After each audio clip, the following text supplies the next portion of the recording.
오늘 말씀은 능력의 하나님, 기적의 하나님이라는 제목을 가지고 말씀을 선포하고자 합니다.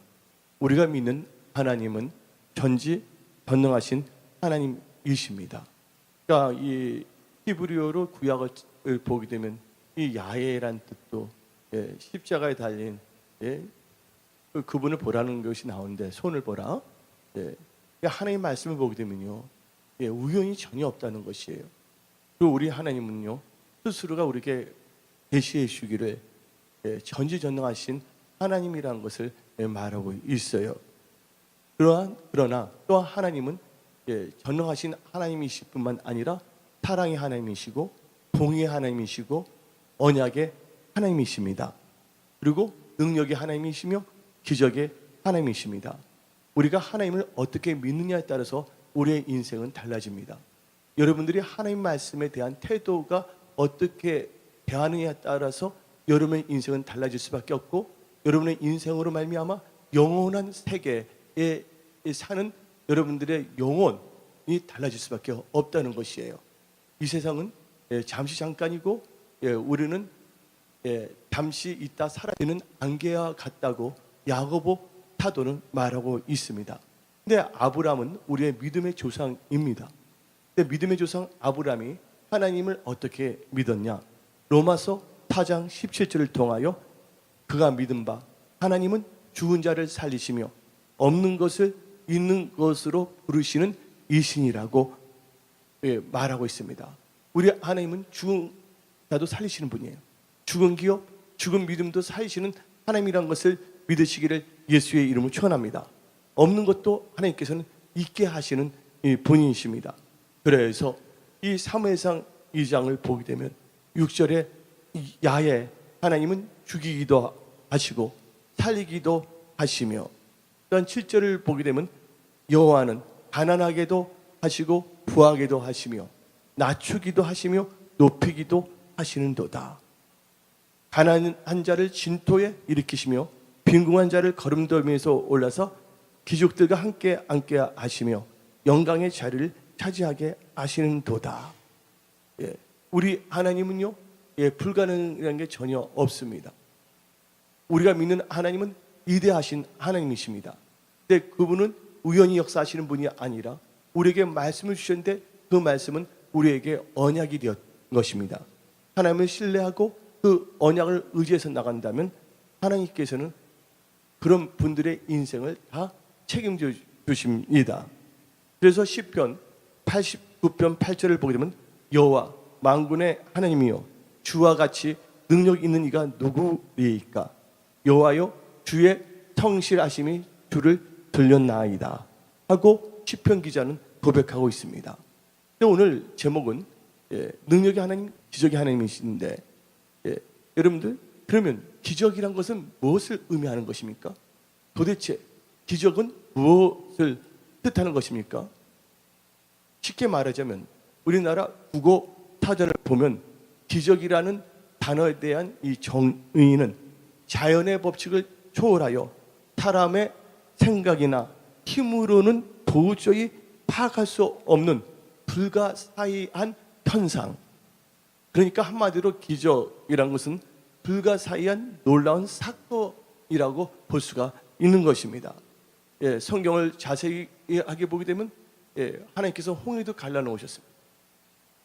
또한 여리고 성도 무너뜨리겠습니다. 죽은 자도 살리셨습니다. 소경도 눈을 뜨게 했습니다. 이런 것을 기적이라고 할 수가 있죠. 근데 하나님께서는 성경에 기록된 시대에만 기적을 베푸시는 하나님이 아니라 지금도 믿는 자에게, 사모하는 자에게, 하나님의 기적을 기대하는 자들에게는 하나님의 능력, 기적이 일어납니다. 그러니까 예수님께서 이 땅에 오셨어요. 그리고 죽은 자를 살리시는 사건이 있어요.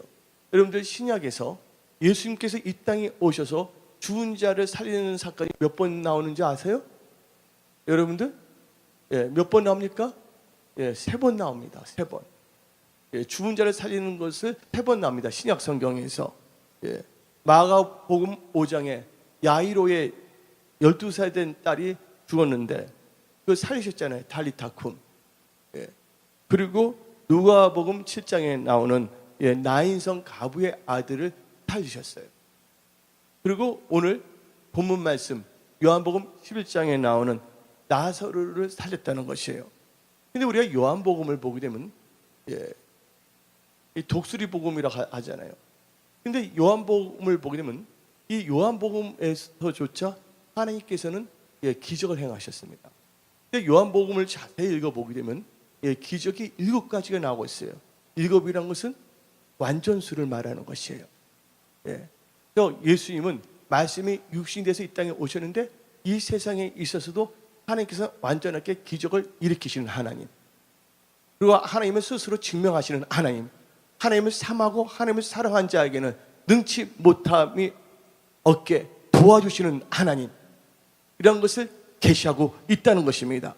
첫째, 이 요한복음에서 7가지의 기적 사건이 있는데 첫 번째가 요한복음 2장에 나오는 가나안 혼인 잔치예요. 물이 변하여 포도주가 된 사건입니다.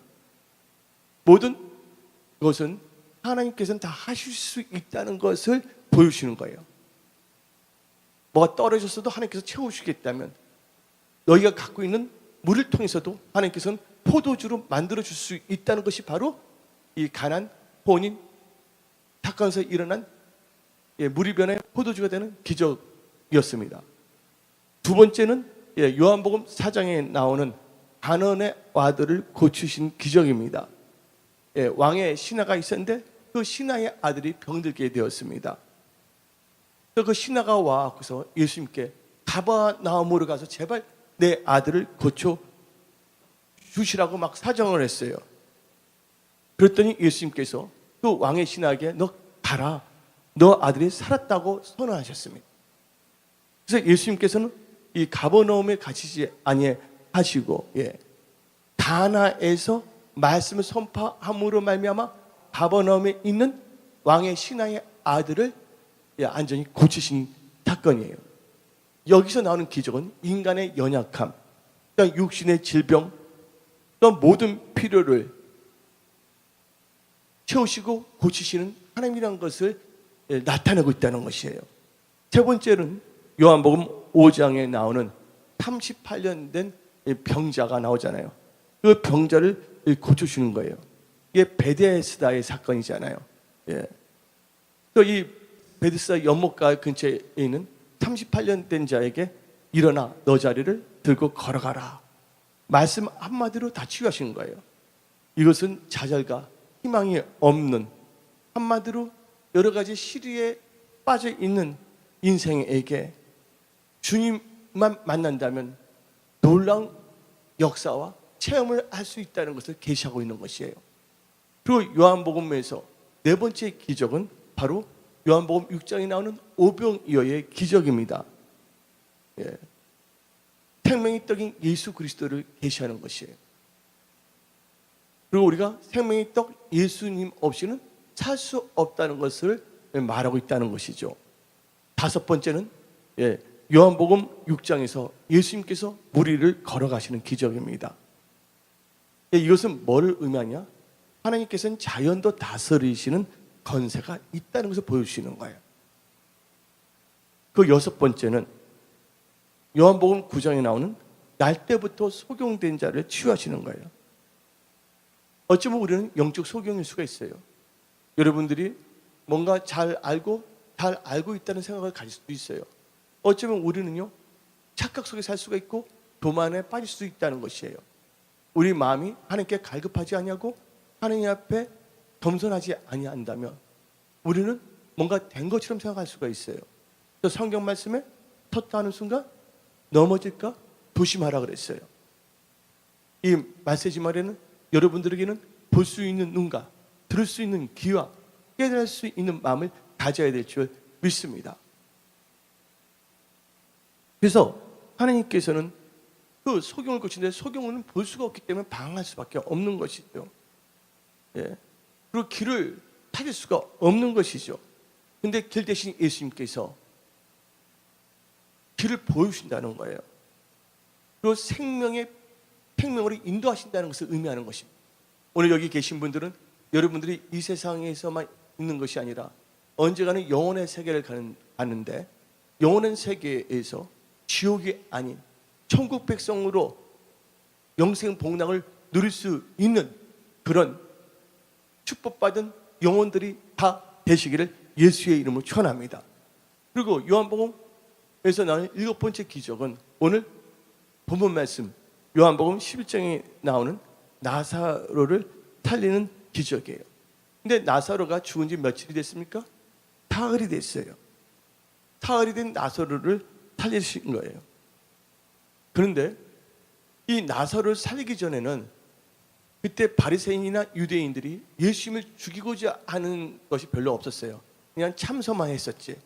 근데 나사로가 살아났을 때 아이러니하게도 자기들이 모여서 예수님을 죽이기로 결정하는 것이 요한복음 11장에 나오는 것이에요. 그러니까 예수님께서 미리 뭐를 보시느냐? 나사를 통해서 부활의 하나님. 너희가 나를 믿는다면 너희들은 다 뭐냐면 부활할 수 있다. 죽었던 믿음도 부활할 수가 있고 여러분들 삶의 영역에서 죽었던 거 다 하나님께서는 살 수 있다는 것을 계시하고 있는 것이에요. 그래서 예수님께서도 나사로가 사흘 동안 무덤에 있는 것처럼 예수님께서도 사흘 동안 무덤에 있다가 부활하신 거예요. 여러분들, 이 기적이란 것은 불가능하다고 생각했던 것이 가능해지는 것이 바로 기적이에요. 여러분들, 성경 말씀을 보게 되면 야이로가 나와요. 근데 야이로가 예수님께 찾아왔잖아요. 그러다가 혈증 여인을 만나다가 좀 지체가 됐잖아요. 가시는 도중에 야이로 딸이 죽었잖아요. 그래서 예수님께서 거기를 가셨는데 주위에 있는 사람들이 다음같이 말합니다. 당신의 딸이 죽었나이다. 어찌하여 선생을 더 괴롭게 하나이까? 그러니까 그들은 죽었으면 그걸로 끝나지 어떻게 살아날 수가 있겠느냐 하고 생각하는 거예요. 그런데 예수님께서는 불가능한 것을 가능하게 하셨다는 것이에요. 지금 깨어있는 분들은 엄청나게 깨어 있습니다. 하루하루를 말씀을 묵상하면서 기도하면서 다시 오실 우리의 신랑이신 예수님을 사랑하며 사모하며 이 세상 살 동안에 신부로서 단장하고 또한 축복의 통로로서 하나님께 영광 돌리기 위해서 마음을 지키며 말씀을 따라가는 삶을 살고 있는 것입니다. 여러분들, 기적이란 것은 인간의 상식으로는 경험할 수 없던 일이 현실로 나타나는 것이 바로 이 기적이라는 것이에요. 그 기적은 누구만이 일으킬 수가 있다고요? 전능하신 하나님께서만이 기적을 일으키시는 거예요. 요새는 하나님께서 저에게 성경을 많이 깨닫게 해주는 거예요. 이 구약 성경을 통해서 아까 말씀을 드렸잖아요. 뭐냐면 태양이 달의 크기의 400배고 그리고 길이가 400배인데 아까 누가 보고 나왔잖아요. 징조가 있다 했잖아요. In the sun, moon, stars. 태양과 달과 별들, 이런 성신에는 그 징조가 쌓이는데 히브리어로 뭐랬어요? 타즈예요. 타즈. 이 타즈를 히브리어는 다 숫자로 다 계산이 됩니다. 근데 뭐를 의미하면 400이 딱 나오는 거예요. 그래서 하나님께서는 깨어있는 자들에게는 하나님께서 이모저모를 아주 우연이 아니라 클로스 체킹 할 수 있게끔 만들어 주신다는 거예요. 그러니까 하나님은 놀라우신 분이에요. 여러분들은 이 말씀을 듣고 말씀을 읽을 때 하나님을 경험하는 그런 삶을 사시기를 예수의 이름으로 축원합니다. 근데 오늘 이제 본문 말씀 이 7가지 기적이 요한복음에 나오고 있는데 오늘 본문 말씀을 보게 되면요, 요한복음 11장 1절에 무슨 마을이 나오냐면 베단이라는 마을이 나오고 있어요. 근데 베단이를 보게 되면 어쩌면 제가 그 감성이 풍부한지 이 성경책인데 눈물이 나더라고요. 베단이는 이스라엘 예루살렘에서 오리 정도 떨어진 것만 베단이가 아니라 바로 우리가 살고 있는 이곳이 베단이다. 이 세상은 천국이 아니거든요. 이 베단이 이 동네에 이름의 뜻은요, 괴로움의 집이란 뜻이에요. 괴로움의 집. 그 다음에 슬픔의 집이에요. 오늘 1절에 어떤 병든 자가 있으니 이는 마리아와 그 형제 마르다와 촌 베다니에 사는 나사로라고 나와 있잖아요. 근데 그 당시에 베다니는요, 누가 살고 있는 줄 아십니까? 실패와 낭패를 당한 사람들, 예루살렘에서 살 수 없어 낙향한 사람들, 그리고 가난하고 병들고 소외된 사람들이 사는 빈민촌이었습니다. 베다니가 돈 많고 계급이 높은 사람들은 다 어디에서 살았냐면 예루살렘에서 살았어요. 그런데 베다니에 누가 죽었다가 나왔어요? 나사로가 죽었다가 나오고 있어요. 근데 나사로에 대해서 여러분도 알아야 돼요. 나사로라는 이름의 뜻은 뭘 의미하는 거예요? 어떤 사람은 나사로니까 거지 말하는데, 나사로의 뜻은 거지가 아니에요. 어쩌면 우리는 나사로와 같은 인생이에요. 이하지 목사님이 암 사기를 걸렸습니다. 여러분들 다 표현을 못하고 제 감정을 내색하지 못하고 거의 1년을 보냈어요. 이 세상은 배단이고, 우리는 뭐가 돼야 되냐면 나사로가 돼야 된다. 이 말은 거지 나사로가 된다는 것이 아니에요. 나사로의 이름의 뜻대로 돼야 된다는 거예요. 나사로라는 이름의 뜻은 하나님의 도움, 그 다음에 하나님께 도움을 받은 자예요. 하나님, 저는 지금 베다니 같은 환경에 있습니다. 하나님, 나사로가 되게 하여 살아나게 하소서. 하나님의 도움으로 살아나게 하소서. 우리 모든 은혜 성숙의 성도님들이 세상만 짝하지 아니하고 신앙적으로 살아나게 하소서. 예수를 골짜기 위에 영적으로 죽었던 자들이 영적으로 살아나는 역사가 일어나게 하소서.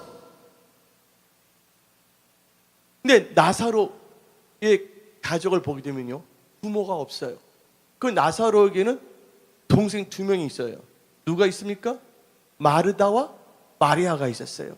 근데 이 나사로의 이 가정을 정밀하게 현미경을 갖고서 정밀하게 뭐냐면 분석해 본다면 3가지의 특징이 있어요.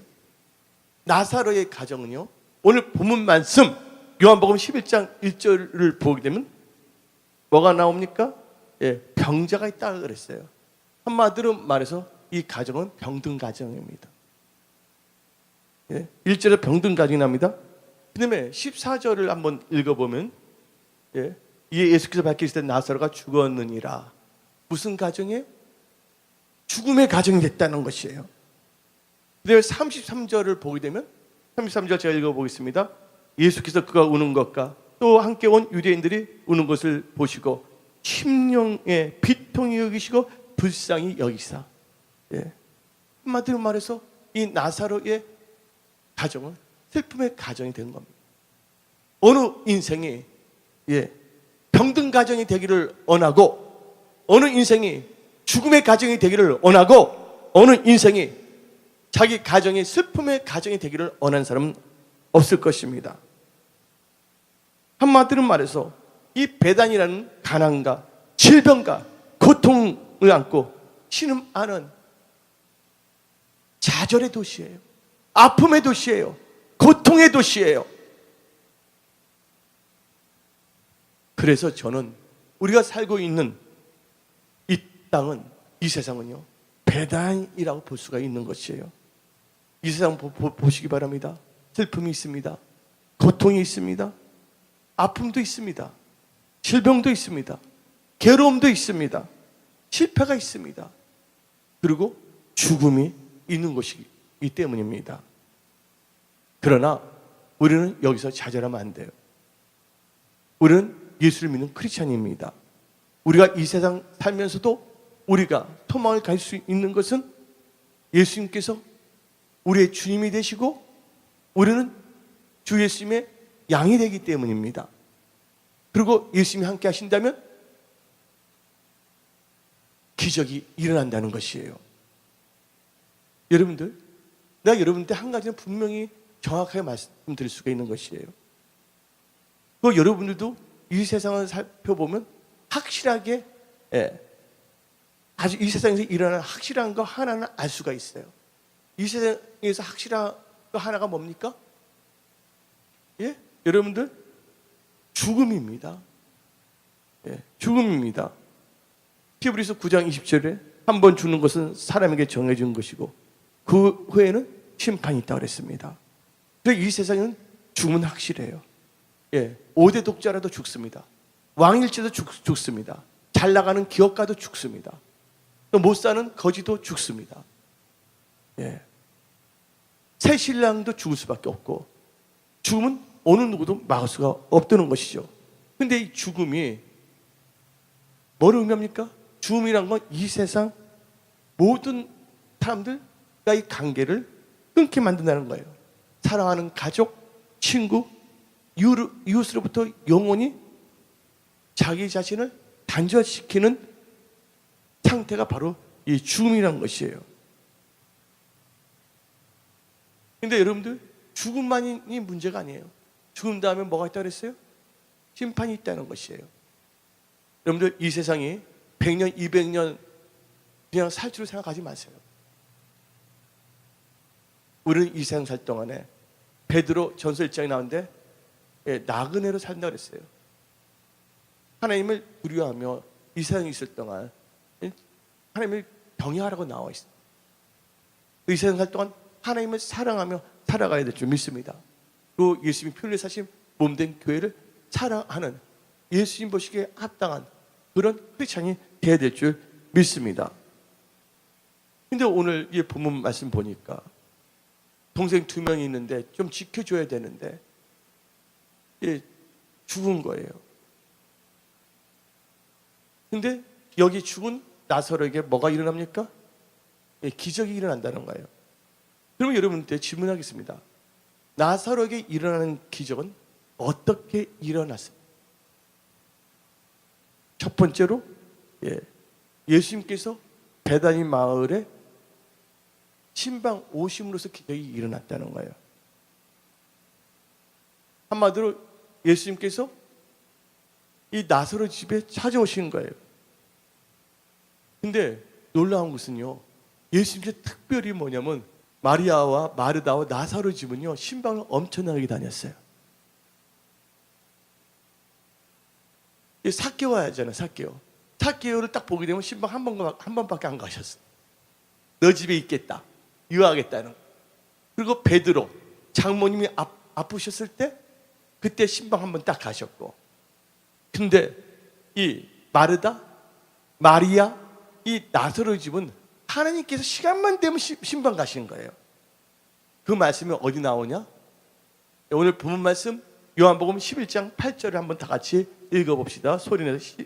요한복음 11장 8절 여기 다 나와 있습니다. 시작. 제 아들이 말하되 랍비요, 방금도 유대인들이 돌로 치려 하였는데 또 그리로 가시려 하나이까. 또 가시려 하나이까. 예수님께서 이 특별히 뭐냐면 비록 빈민촌에 살고 있지만 하나님께서 이 마리아, 마르다, 이 나사로의 가정을 특별히 하나님께서 신경 쓰셨다는 거예요.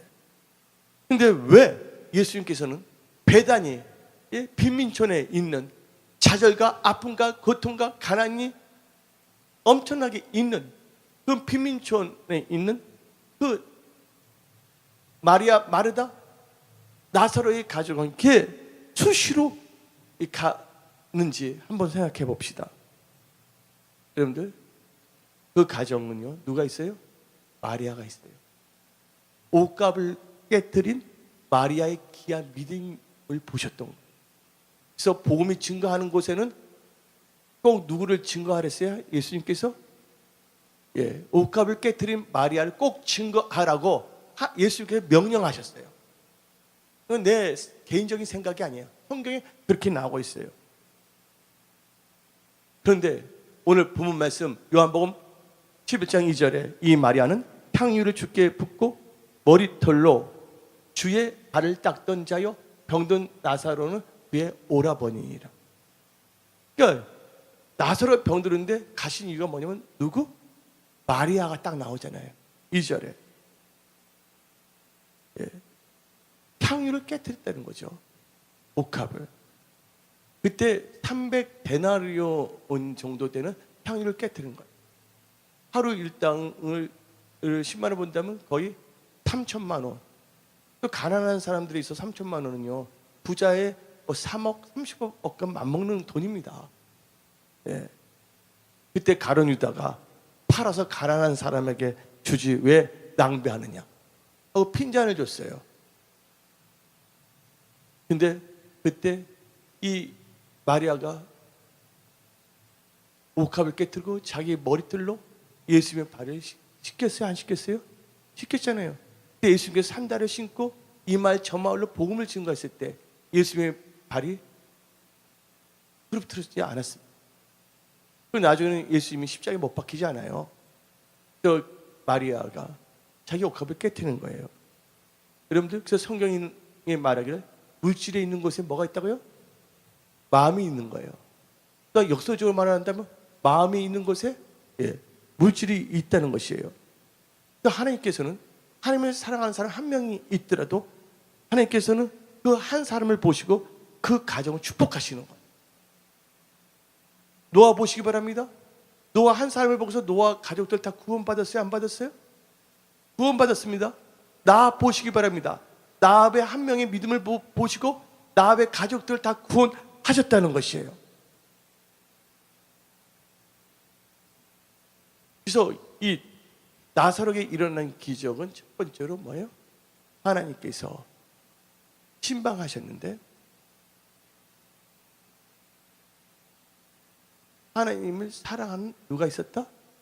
마리아가 있어.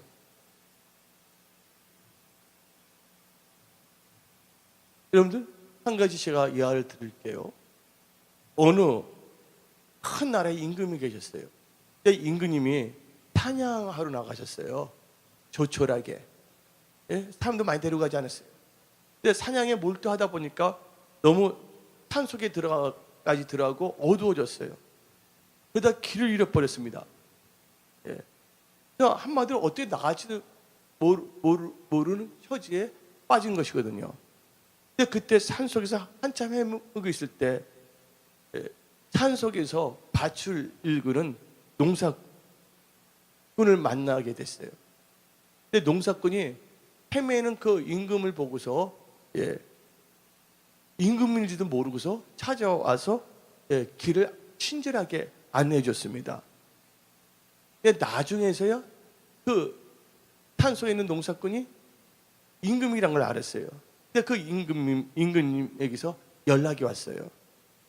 얼마 전 산속에서 자기를 구하여 준 은인이 무엇인지 소원을 말하는 것입니다. 소원을. 그러니까 이 농부가 다음같이 말했습니다. 나는 임금님을 구해 준 것만으로도 족합니다. 그러나 아무것도 부족한 것이 없습니다. 임금이 저에게 그런 뜻이 있으면 아무 때나 임금이 원하시는 때 저희 집에 하룻밤만 오셔서 주무시고 가세요. 라고 말씀을 드렸어요. 그래서 임금님이 날짜를 정했더니 어떤 역사가 일어났냐, 그 집에서 하루 보내기로 결정했거든요. 갑자기 산속에까지 도로가 나기 시작하는 거야. 뭐가 생겼다고? 도로가 생기기 시작하는 거야. 그러고 이제 임금님이 잔다니까 거기 와, 그래서 뭐냐면 집을 짓는 거야. 침대 있는 집을 막 짓는 거야. 좋은 침대, 정원까지 만들어 놓고 환경 미화까지 딱 만들어 놓습니다. 그리고 또 임금이 거기서 하루 동안 있으면 뭘 먹어야 되잖아요. 그러니까 주방까지도 최고로 만들어 주는 거예요. 임금님의 한 번 신방으로서 농부의 인생은 어떻게 했습니까? 안전히 달려졌다는 거예요. 여러분들, 그 좋으신 예수님이 여러분들을 찾도록 여러분들은 항상 여러분의 마음과 생각이 예수님과 가까이 하시기를 예수의 이름으로 축원합니다. 두 번째로, 나사로에게 이 살아나는 놀라운 기적이 일어나는 이유는 포기하지 않는 믿음이 있기 때문입니다. 여러분들 뭐 하다가 절대로 포기하지 않기를 부탁드립니다. 오늘 이 본문 11장 21절 22절을 보게 되면 나는 이제라도 주께서 무엇이든지 하나님께서 구하시는 것을 하나님께서 주실 줄을 아나이다. 나사로는 죽었지만 절대로 뭐 하지 않았다고요? 병들었지만 포기하지 않았다는 거예요. 세 번째로는요, 나사로가 살아날 수 있는 비결은요, 그 가족들이 기적을 기대하는 믿음을 가졌기 때문이에요. 우리의 도움은요, 하나님 한 분이십니다. 시편 121편에 나의 도움이 어디서 올꼬? 천지를 지으신 야훼 하나님께로부터 도움이 온다는 것이에요. 이어지 담임 목사 누가 치유하겠습니까? 또 은혜 성석에 이 주님 오시는 이 마사지 말에 어떻게 사명을 감당할 수가 있겠습니까? 하나님께서 함께 하시고 도와주시고 역사하셔야 해야지만 할 수가 있는 것이에요. 내 힘으로 내 능으로는 아무것도 할 수가 없다는 것입니다. 근데 하나님께서는 누구에게 역사하냐? 믿음은 바라는 것 대실상이에요. 그래서 하나님의 기적을 기대하시기를 예수의 이름으로 축원합니다. 네 번째로는요, 순종해야 됩니다. 네 번째를 보게 되면 예수님께서 마르다에게 말했어요. 돌을 치우라 그랬어요. 그때 마르다가 냄새가 난다고 말했잖아요. 냄새가 나는데 어떻게 합니까? 근데 돌을 치우라 할 때 돌 치웠어요? 안 치웠어요? 돌을 치웠다는 거예요. 예수님 말씀에 뭐 해야 된다고요? 순종해야 된다는 거예요. 근데 인간적인 지식이 높아지면 냄새나게 돌을 치우냐? 그것은 인간의 생각이에요. 그래서 성경 말씀을 보게 되면 나 여호와의 생각은 너희 생각과 다르고 나의 길은 너의 길과 다르다고 성경 말하고 있습니다. 여러분들 이 세상을 여러분의 생각으로 보지 않기를 부탁드립니다. 말씀을 묵상하며 기도하며 성령의 조명하신 가운데 이 세상을 정확하게 볼 수 있는 영적 눈이 열리기를 예수의 이름으로 축원합니다. 또 이 나사로가 살아나는 기적의 역사는 네 번째는 예수님 말씀에 순종했기 때문이에요. 다섯 번째는요, 오늘 본문 한번 39절 읽어봅시다. 네 번째 순종이 어떻게 나오나? 요한복음 11장 39절 제가 읽겠습니다. 여기 나오는데 예수께서 이르시되 돌을 옮겨 놓으라 하시니 죽은 자의 누이 마르다가 이르되 주여 죽은 자가 나흘이 되었으면 벌써 냄새가 나나이다. 근데 옮겼다는 것이에요. 다섯 번째는요, 믿어야지만이 기적이 일어난다는 거예요. 40절을 읽어봅시다. 40절 예수께서 이르시되 내 말이 너가 믿으면 하나님의 영광을 보리라. 믿을 때 하나님의 역사가 일어난다는 것을 믿으시기를 예수의 이름으로 축원합니다. 다섯 번째, 믿으면 역사가 일어나는 거예요. 여섯 번째, 어떻게 나사로가 살아나는 기적이 일어났습니까? 예수님이 함께 하시면 되는 거예요. 예수님이 함께 하셨거든요. 여러분 임마누엘 하나님이 여러분의 삶과 함께 하기를 예수의 이름으로 축원합니다. 하나님이 함께 하셔야 된다는 거예요. 하나님이 없이는 우리는 아무것도 할 수가 없어요. 요한복음 15장에서 너희가 나를 떠나서는 아무것도 할 수 없다. 그러나 빌립보서 4장 13절에는 내게 능력 주시는 주 안에서 모든 것을 할 수 있다. 마지막으로 일곱 번째는 뭡니까? 말씀의 능력이에요. 예수님께서 나사로야 나오너라. 그때 나사로가 나왔어요? 안 나왔어요? 나왔다는 것이에요. 그래서 여러분들은 이 일곱 가지 원칙을 가지고서 여러분의 삶 속에 영적인 기적의 역사가 일어나기를 예수의 이름으로 축원합니다. 먼저 여러분들 영혼이 잘 되고 범사가 잘 되기를 예수의 이름으로 축원합니다. 그래서 여러분들 이 베다니는 좌절과 아픔과 고통의 마을이었지만 예수님께서 역사하심으로 말미암아 뭐가 일어났습니까? 죽음에서 생명의 역사가 일어나는 기적의 마을이 됐다는 것이에요. 여러분들 삶, 여러분의 인생, 하나님께서 함께하는 기적의 인생이 되기를 예수 이름으로 축원합니다. 그날과 그때는 모르지만 언젠가 주님이 오셨을 때 일어나라, 이리로 올라오라 할 때 여러분들 휴거 때 들림받는 그런 예수님의 신부들이 다 되기를 예수의 이름으로 축원합니다. 그래서 여러분들은 이 세상 살 동안에 예수님과 동행하면서 예수의 말씀을 묵상하면서 말씀을 따라가는 그런 인생이 다 되시기를 예수의 이름으로 축원합니다.